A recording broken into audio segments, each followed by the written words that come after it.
रात के 2 बज रहे हैं। आप एक सुनसान हाईवे पर गाड़ी चला रहे हैं और अचानक बिना किसी वजह के आपको जोर से ब्रेक मारना पड़ता है। आपके सामने की सड़क वही है, पेड़ वही हैं और मिल का पत्थर भी वही है जिसे आपने 10 मिनट पहले पार किया था। भूगोल के सारे नियम यहाँ बेअसर हो चुके हैं। महाराष्ट्र के 2 अलग-अलग रास्तों पर ऐसी ही घटनाएं दर्ज की गईं। एक तरफ धाराशिव जा रही छात्रों से भरी कॉलेज बस और दूसरी तरफ लोनावला की ओर बढ़ रहे 4 दोस्तों की एक कार। दोनों ही मामलों में गाड़ियां एक सीधी रेखा में चलती हैं, लेकिन अंतरिक्ष का एक अदृश्य मोड़ उन्हें वापस उसी शुरुआती बिंदु पर ले आता है। ये एक ऐसा ज्यामितीय जाल है जिससे बाहर निकलने का कोई भौतिक रास्ता नहीं दिखता। जब सड़क खुद को दोहराने लगे तो ये इस बात का संकेत है कि यात्री अब भौतिक दुनिया की सीमा पार कर छलावे के प्रभाव क्षेत्र में प्रवेश कर चुके हैं। इस अलौकिक जाल के सक्रिय होने के लिए एक विशेष परिस्थिति का होना अनिवार्य है। ये प्रभाव उन मस्तिष्क केंद्रों को निशाना बनाता है जो अत्यधिक शारीरिक या मानसिक थकान से कमजोर हो चुके हों। कॉलेज बस के मामले में दिन भर की मौज मस्ती के बाद ड्राइवर विजय मामा गहरी थकान में थे। उनकी झपकती आंखों और कमजोर एकाग्रता ने इस बाहरी शक्ति को उनके होश पर कब्जा करने का मौका दिया। लोनावला की घटना में भी यही स्थिति थी। वहां ड्राइवर अक्षय न केवल नींद की कमी से जूझ रहा था, बल्कि शराब के असर ने उसके मस्तिष्क की तर्क शक्ति को भी धुंधला कर दिया था। जब चालक अपनी सचेत अवस्था खो देता है, तब छलावा उसकी सभी इंद्रियों को हाईजैक कर लेता है और एक वैकल्पिक वास्तविकता का निर्माण करता है। एक बार लूप स्थापित होने के बाद ये शक्ति यात्रियों को उनकी गाड़ी की सुरक्षा से बाहर निकालने के लिए जटिल दृश्य भ्रमों का उपयोग करती है। लोनावला के यात्रियों के सामने अचानक एक ढाबा प्रकट होता है।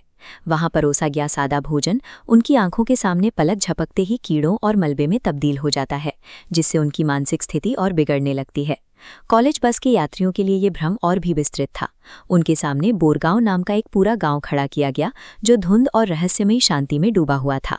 इस गांव के भीतर छलावा एक ऐसा दृश्य रचता है जहां एक आदमी अपने ही परिवार की हत्या कर देता है। ये डरावना नाटक यात्रियों के तनाव स्तर को उस सीमा तक ले जाता है जहां वे खुद को खत्म करने के विचार तक पहुंच जाते हैं।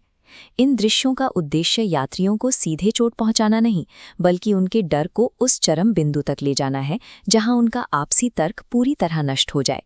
यहाँ इस अलौकिक शिकारी की सबसे भयानक रणनीति सामने आती है। खतरा अब सड़क पर नहीं, बल्कि गाड़ी के भीतर मौजूद है।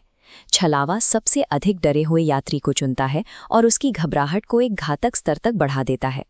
हृदय गति रुकते ही वो उस निर्जीव शरीर पर कब्जा कर उसे एक कठपुतली की तरह नियंत्रित करने लगता है। बस की घटना में ये पांडु मामा का शरीर था। छलावे ने उनकी पहचान का इस्तेमाल यात्रियों के बीच एक खूनी संघर्ष शुरू करने के लिए किया, जिससे आपस में ही मारकाट मच गई। लोनावला की कार में छलावा आदि के शरीर में बैठा था। वो सामने की सीट पर शांत रहकर बड़ी चालाकी से अपने ही दोस्तों आयशा और रवि को एक दूसरे की जान लेने पर मजबूर कर रहा था। छलावे की जीत उसकी अपनी ताकत में नहीं, बल्कि यात्रियों के बीच पनपने वाले उस संदेह में है जो उन्हें एक दूसरे का दुश्मन बना देता है। इस चक्र को तोड़ने और जीवित रहने के केवल 2 ही ज्ञात मार्ग शेष बचते हैं। पहला मार्ग है सीधा मुकाबला। यात्रियों को अपने बीच छिपे उस बहरूपिये को पहचानना होता है और उस शरीर को नष्ट करना होता है जिसे छलावे ने अपना घर बना लिया है। बस में सवार छात्र ने अंततः यही रास्ता चुना। दूसरा मार्ग है सहनशीलता।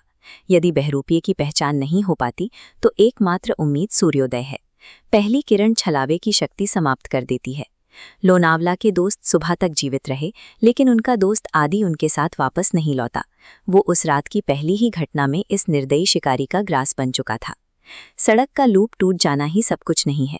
असली संघर्ष उस अपराध बोध के साथ जीना है जो अंधेरे में अपने ही अपनों के खिलाफ उठने वाले संदेह से पैदा होता है।